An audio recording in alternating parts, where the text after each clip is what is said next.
Welcome to the Zandbergen Report, where wealth strategies and investment wisdom collide, featuring your distinguished host and certified financial planner, Bart Zandbergen. Welcome to the Zandbergen Report, the showcase for wealth strategies and investment wisdom that's essential for our evolving world. I'm your host, Bart Zandbergen. In the studio today, as usual, we have Paul, our engineer. Paul, hi. Hi. So, Paul, I've broken one of my very, very hard, fast rules today. Yeah, I have a guest today.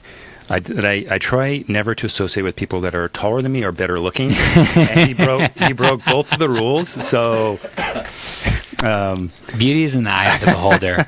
So, and actually, just so I don't get hate mail, I'm just kidding. No, he is taller and better looking, but that's not one of my real rules. I just being funny. So, in any event. As our listeners know, this is primarily a financial show, but once a month we get to do something fun and do something that's lifestyle and something that goes along my lifestyle and what I like to do. And by now our audience knows that I'm really into health and fitness and so forth. So who better to bring than Tyler Mounts from Stark?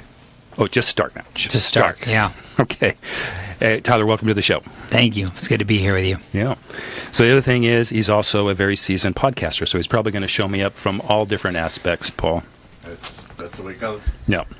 All right. So as a matter of introduction, a little bit about Stark. So what I know about Stark is it is focused on one thing, and that is the best version of you. And they take a 360-degree approach to help people look, feel, and perform at their best. Did I leave anything out there, Tyler? That's the gist of it. All right, cool. And then as far as you, Tyler, I really like your background. So I know you're from Washington, and you moved down to California in 2007, started your studies at Biola University, and then kind of got into personal training to help pay for college and so forth, right? Yep. And haven't looked back. Haven't looked back. Yeah, it's not a bad gig so far.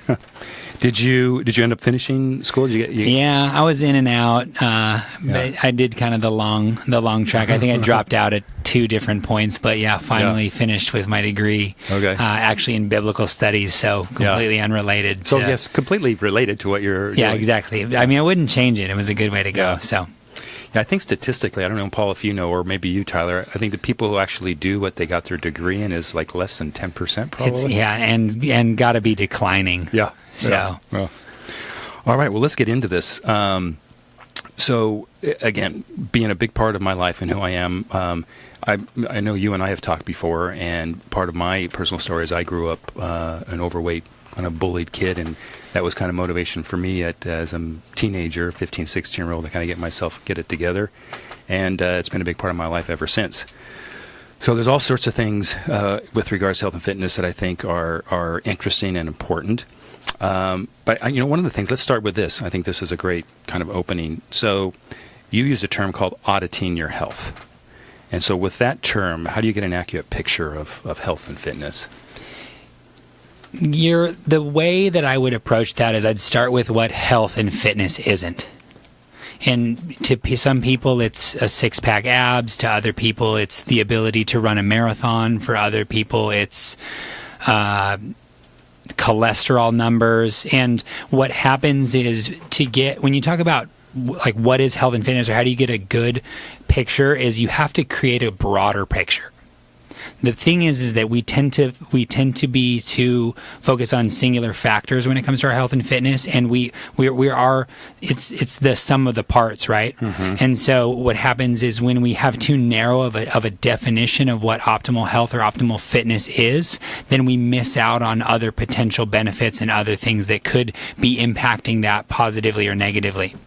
So when it comes to getting an accurate idea of what your current health or fitness status is, you just need to look under more. You need to turn over more stones.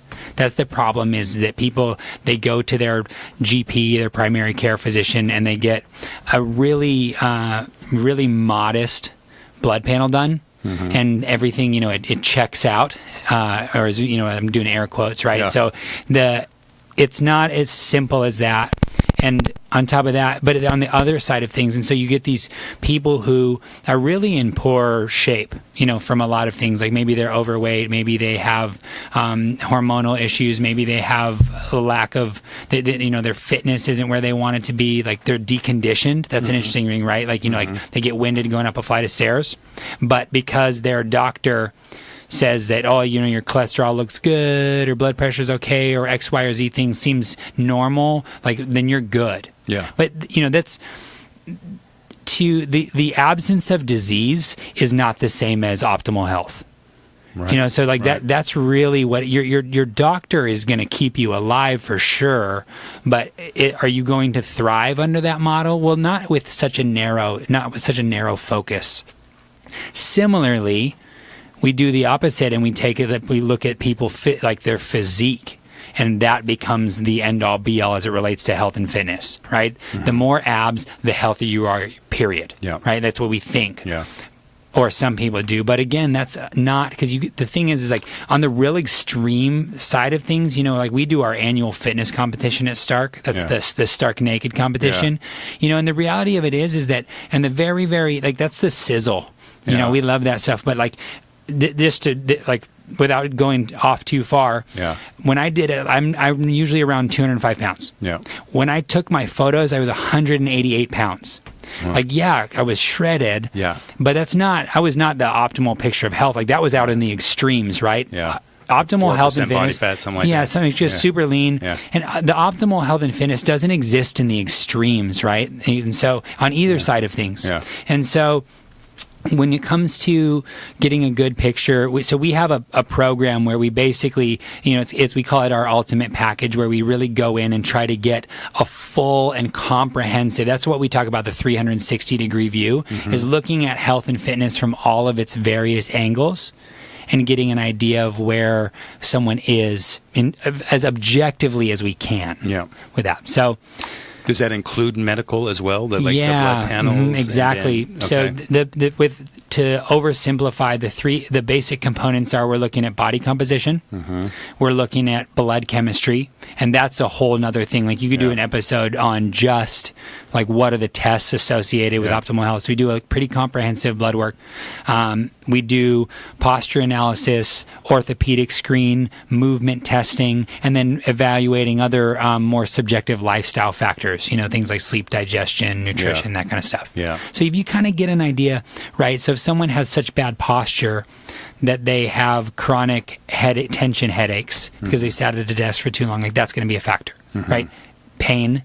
It's hard to imagine an optimal version of health in which you're dealing with chronic pain, right? So we kind of know that.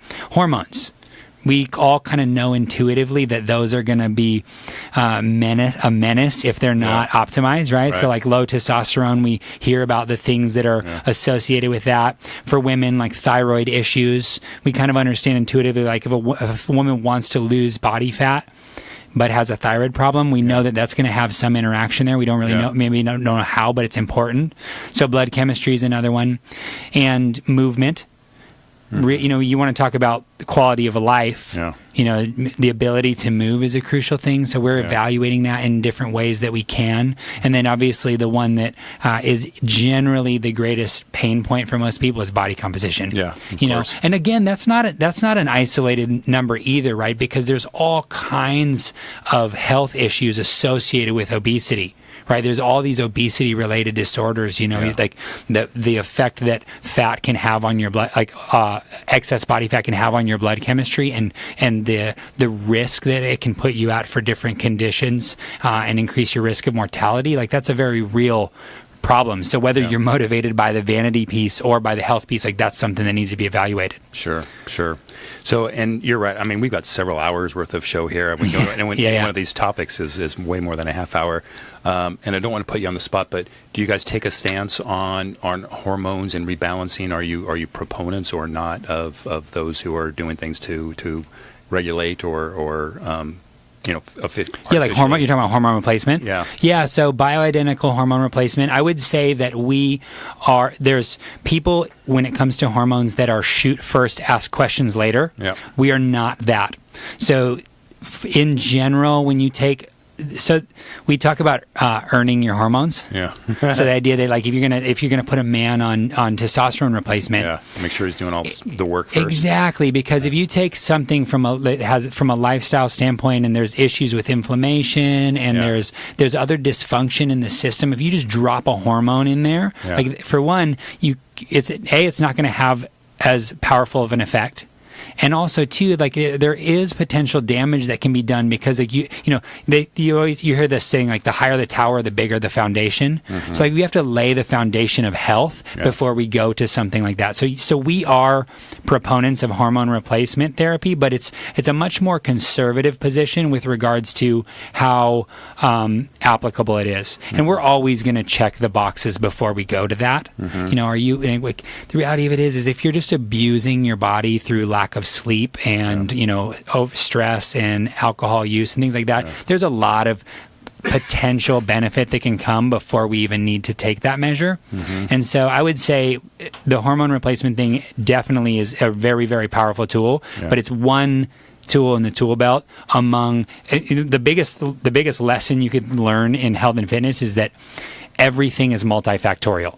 Mm-hmm. Everything, nothing exists in a vacuum, nothing exists in isolation. And so when you really understand that, things like the hormone replacement therapy become a one tool that you use to reach this idea of optimal health. Yeah. Yeah. So interesting. It reminds me while you were talking of one of my favorite quotes. Some philosopher, and I can't remember who it is, but it is health is the ultimate wealth. Yeah. I mean, at the end of the day. Yeah, and I like being on a show that's primarily about financial advice and things, because I think that you talk about financial fitness and then actual like physical fitness. Like there's how many people get to age 65 and finally start cashing out their IRA but they can't enjoy the fruits of all their labor because they're unwell. That was going to be my next point, and I see this time and time and time again. So many people will forego their health to obtain their wealth, right? Yeah. For all the reasons that stress and everything that goes along with that.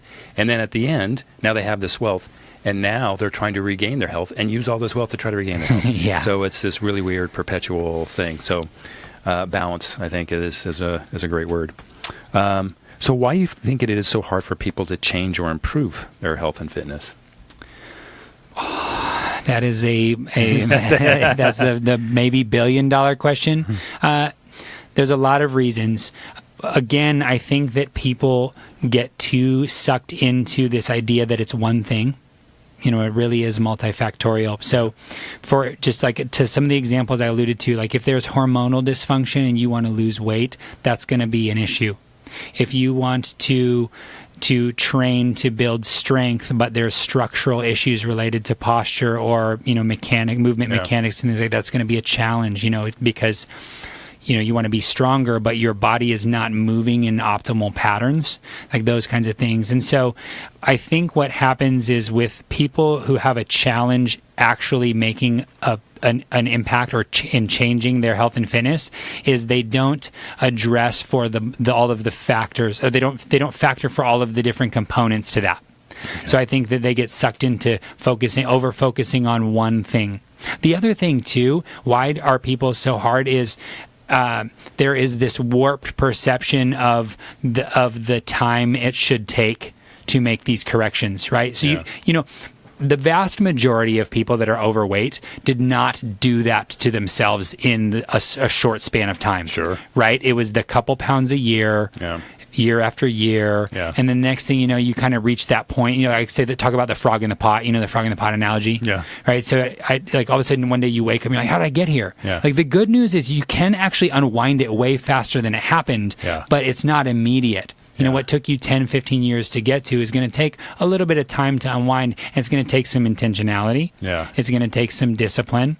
So I think this warped perception. So I was talking to this one lady. She does a lot of nutrition coaching, and I was like, "What's your like one thing, like your one dog? Like you want to make health and fitness professionals uncomfortable? Is like ask them to come up with like a dogmatic statement, and so because it's because nothing is that black and white. And I was like, give me something like what's your one principle? And she goes, don't be crazy. That's the only advice. Like, don't be crazy. So like to your point, right? Like your journey with health and fitness started how many years ago? 45 years ago. 45 years ago. And so 45 years ago, and like people would look at you and be like, man, I want to look like this guy when I grow up. Like handsome, you're tall. Like again, like I think you grossly overstated my status. But you are where you are because of all of the small decisions you made along the way, right? And so people have trouble changing because they have a warped perception about the time invested. They're over focusing on one thing or the wrong things, and they don't take kind of this slow and steady approach to things. There's so much that you've said in there. There's a lot of things we could take off on, but I think part of that is following these new fads and trends. I mean, not a professional like you, but one who studies it and as a hobby, and I've seen people, and I'm always getting approached on, hey, intermittent fasting or paleo or keto, and I think back over my last 40 plus years, I'm like, no, I never had to do any of that. It was just picking the right foods, doing the exercise. So what do you? I mean, are you attached to any of those? Any of those do you find work? Is it? And I know I haven't let you speak yet, but I have found, unlike finance, where I think that there is more of a, I'm not going to say there's one way, but there are a few ways. I think with health and fitness, to me, what might work for me may not work for you, may not work for Paul. So maybe I'll be keto and Paul's going to be vegan, and he's going to be great and I'm going to be great. So do you think there's truth to that? Yeah. So that's again, we're talking like 3 or 4 podcasts in here. So I think to your point, there's principles, kind of like the idea of the financial plan. Like there's some general principles that are a good idea to adhere to. And then also there's no one's like health and fitness is wildly individualized. Not only like what works for you won't work for me and won't work for Paul, but what works for you now may not work for you in 6 months. And so, I mean, you're talking about a tremendous amount of customization required for each person to achieve, again, optimal health. Yeah. So like if you want to talk about like you can make improvements with some basic stuff, but I will to your question and to anyone listening to provide some value, I'll offer like a couple basic ones. A set of guidelines around food selection is not a nutrition plan. Okay? What you do or don't eat does not comprise your diet. Yeah. So when you say, "Oh, I'm vegetarian, or I'm vegan, or I'm paleo, or I'm gluten free," like that's not the reality of it. Is that you're ignoring possibly the most important factor of all, and that's total caloric intake. Yeah. Because ultimately at the end of the day, when you talk about like our growing nation, like literally, America, the obesity epidemic, it's all related to overconsumption. Okay, I'm gonna ruffle some feathers here. But like, we are not fat in the U.S. because of gluten. Like, mind you, I generally eat a grain-free diet. That's we can get more into that another time or whatever. But people are overweight because of overconsumption. So, in terms of just really general principles, someone's like, how should I eat? Like, what's the best diet out there? Yeah. Okay, you should factor total caloric intake. Yeah, you ought to optimize protein intake. Those are some just really general ones that I think like people that if I'm gonna make some categorical statements, don't overeat. Get enough protein because there's a lot of negative health consequences that can come with not getting sufficient protein. And then the other thing too is that when you talk about what's really, really interesting is what blue zones are? In your heart rate, blue zone? No. Okay. Blue zones like in the world where the blue zones are the areas of the world that have the highest concentration of centenarians, people who live over 100. So one of them's Loma Linda, right? Okay. So Loma Linda is a blue zone. You've got Okinawa. You've got these. Okay. I think maybe it's Crete or one of the islands off the Greece. Like these are places where there's just all these people that live forever, massive amounts of longevity, and not just that, but high quality of life too. Yeah.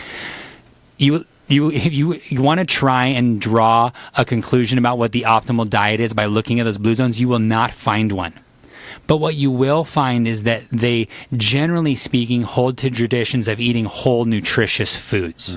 So I'll go out there and say the less processed food you eat, the better. Fair enough. So that's a broad generalization. Not to say that I don't ever eat something that came out of a wrapper, but in general, eating whole, nutritious foods is good for multiple reasons. One, our brain accurately understands the energy of the food coming in when it is a whole, nutritious food, right? So when you talk about the calories contained in like, apples and chicken breasts and broccoli and rice, like we eat those calories and our brain sort of accurately registers like, hey, I got this much energy in. But if you eat a Pop-Tart, like when I eat a Pop-Tart, like I don't even know how many calories in a Pop-Tart, right? Like maybe a couple hundred. That's Paul. But I'm like, one on his desk. Yeah, I think I have one right there. Yeah. So it's like you eat the Pop-Tart and you're like, okay, where are the other three? Yeah.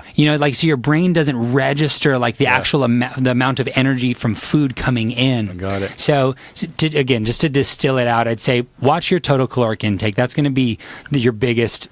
Is going to be the biggest thing. Like you watch people, you look at the people like that are older and really, really healthy and really, really fit. Like they've just probably been like lived the everything in moderation mindset for 50 plus years, right? Yeah.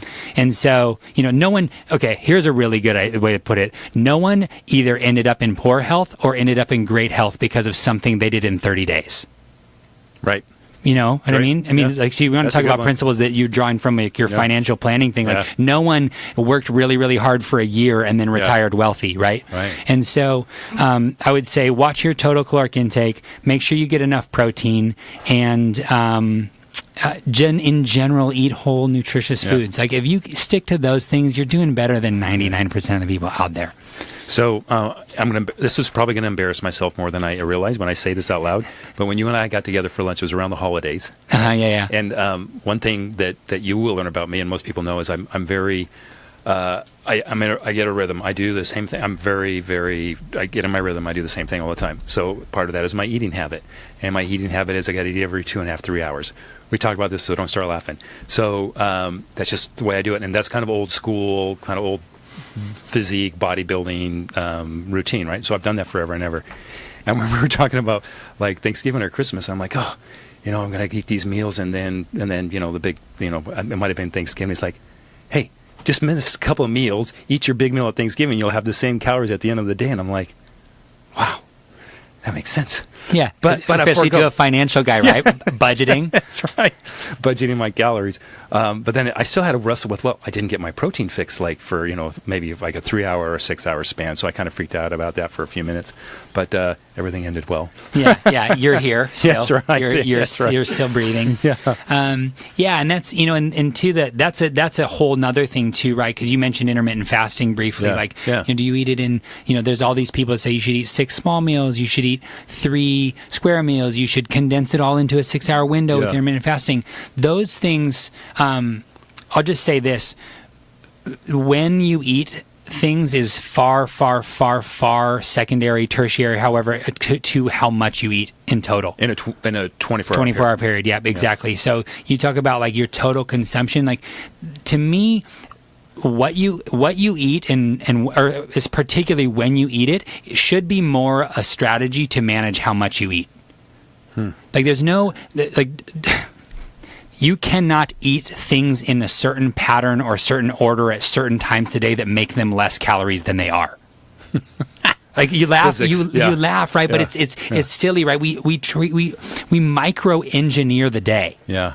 And you lose the forest for the trees, right? You're focused so much on when I'm eating stuff that you're losing the idea that like I'm consistently over consuming my calories. Yeah. So you do the 6 meals a day thing. My wife does that one. Like portion control is not my jam. Yeah. If I eat 6 times a day, I'm going to overeat. Yeah. And so when you talk about individualization, like intermittent fasting could work for someone like me. Yeah. But it may not work for someone else. And so those things like, when you eat, like those are tactics and strategies that will enable you to maintain the most important thing, which is your total intake. Yeah.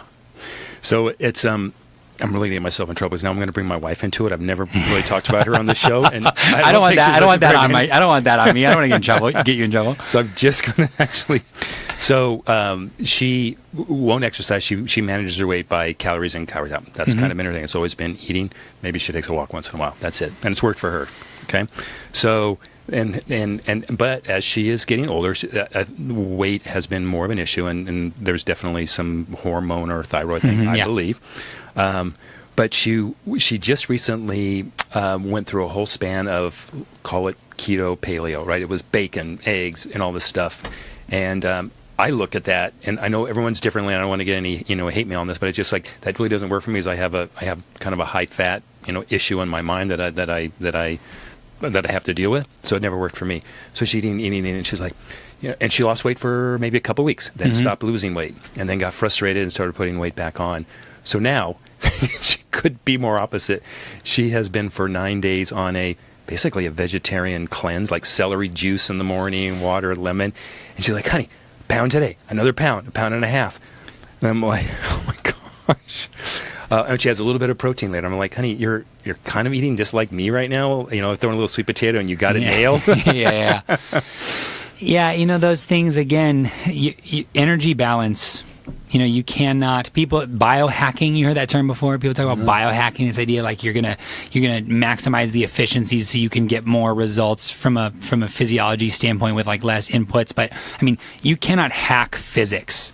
Yeah, right. So the reality of it is that she could have stuck with her original sort of like keto paleo type less diet, calories, and or increased activity. Oh yeah, right. So she could have worked out, or as again, she's probably more dieting intuitively in terms of she's focusing on what she's eating and less how much she's eating. Yeah. So what happens is now, this is the craziest thing too. Like our body's auto-regulatory processes are so powerful.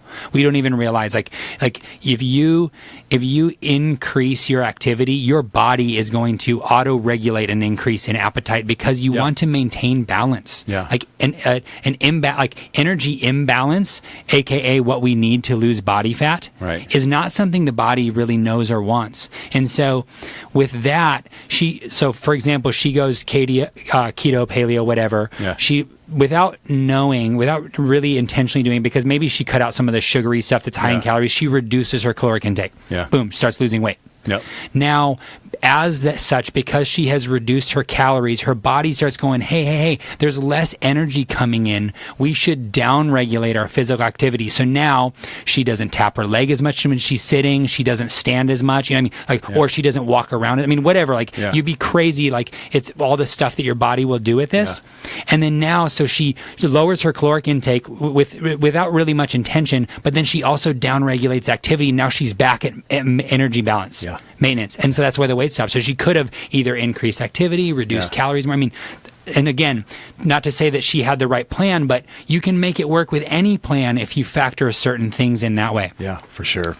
And the one thing I would say is, again, people want to say like, low fat, everything fats are bad, or people want to say like low. People want to like carbs are like the biggest criminal in like the world right now. Like everyone's like, oh, carbs are so bad for you. Like they're not. Of course. Anyone who says that is wrong. Okay.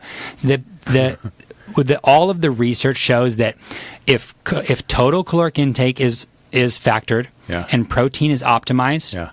And long term, again, you look at studies that show low carb or low fat or whatever, they're always like 6-week studies, 8 weeks, 12-week studies. You want to go anything a year plus, all of the research, all of the data shows that whether you do high carb, low carb, high fat, low whatever, as long as calories and protein are factored, tolerance and preference. That's crazy. All of the long-term research says that whether you do high carb, low carbs, medium, both, it is irrelevant if total calories and protein are factored. So it's why I'm like, there's so many ways you can do it, right? Yeah. So many ways you can do it. So we are out of time. Great stuff. And again, you're coming back. Sorry to say. We have a lot more to do. Well, that's good. Somebody tweeted and wanted to know, let's get some details for Stark and what you guys do and how do they reach if they want to learn more? Yeah, 2 locations, one in Irvine, kind of near the airport, and one in Newport Beach near Fashion Island. Our website is starklife, StarkLife.us, starklife.us. And we're on Instagram too, starklife.us and things. And before we close up, we all know we have a minute, but I always have the honor of asking my final thought question. So share with us your ultimate lesson learned as a fitness specialist? My hands down, my one piece of advice that I would give to people is don't let the inability to do what's optimal keep you from doing what's beneficial. Love that. Love it. All right. Thank you very much, Tyler. This was a great show. We're having you back. Thanks, everyone, for tuning in, and we'll see you all next week. Cheers. Tune in next week for the latest edition of the Zandbergen Report, Tuesdays at 2 p.m. Catch up on our recent shows by visiting bartzandbergen.podbean.com. The Zandbergen Report is also available on iTunes, iHeartRadio, and Spotify. Interested in being a featured guest on our show or have a question you'd like to hear us answer? Email podcast@bartzandbergen.com. Bart A. Zandbergen, CFP, and Letitia Birbaum, AIF, are registered investment advisors with Optivest Inc. and registered representatives with Gramercy Securities Inc., member FINRA and SIPC. Investment advisory services are offered by Optivest Inc. under SEC registration.